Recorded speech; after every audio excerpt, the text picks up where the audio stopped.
If you've been looking for videos on how to remodel your closet, this is going to be the video for you. All right, so aside from the obvious and ripping out all the old stuff, the first thing I like to do when I come in is remove all the baseboards and cover the floors. For most of my closet designs, unless it doesn't allow for it, I like to rip most of my pieces at about 15 inches.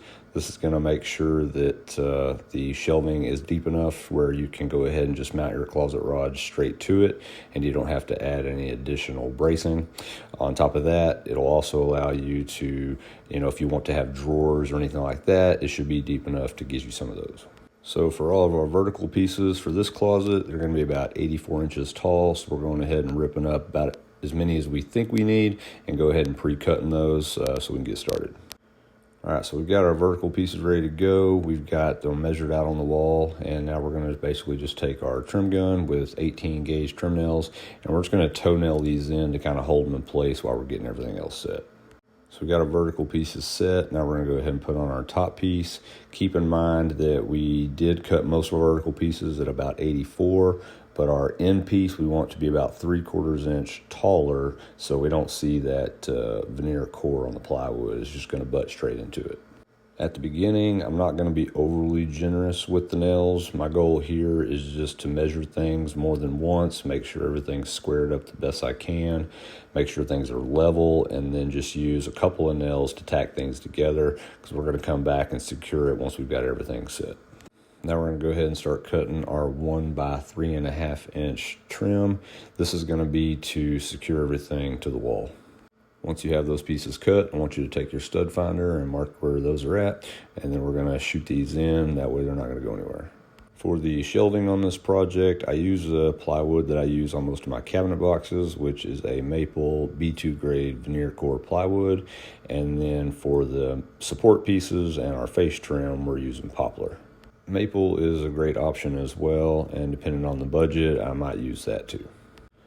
As I mentioned earlier, I like to take just 1 or 2 trim nails to kind of tack everything together, and then that gives me the ability to, tap things, move things around, just shift it a little bit if I need to, and then once everything's perfectly set, I'll go back through and add the rest of my nails. So I think at this point, I'm just going to put on some music and hope you all enjoy the show. My scars keep screaming, I live through the pain for a reason. My God, my anger, it drives me down like an anchor. I'm deaf with demons on both sides, can't think no angel left inside. Can't kill the static in my mind, and I can't hide.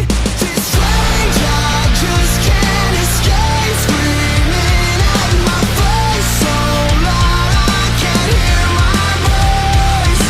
Breaking through my mistakes, free fall into grace. I'm not insane, it's time to kill the noise.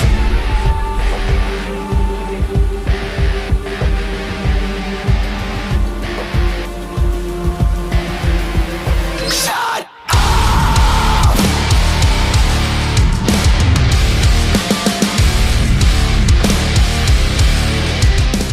All right, so the bulk of the shelving is put in now. We're going to go ahead and do the face trim. So right here we're using 1.5 inch poplar, and we're just going ahead and nailing this on to give it a nice finished look.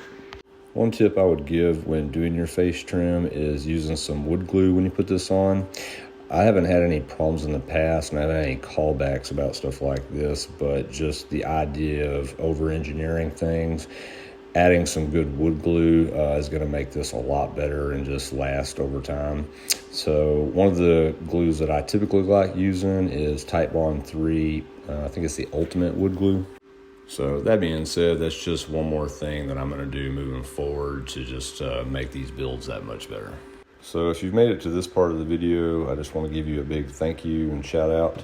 I hope this video brought some value to you and maybe give you a little insight to some future projects that you may be thinking about doing.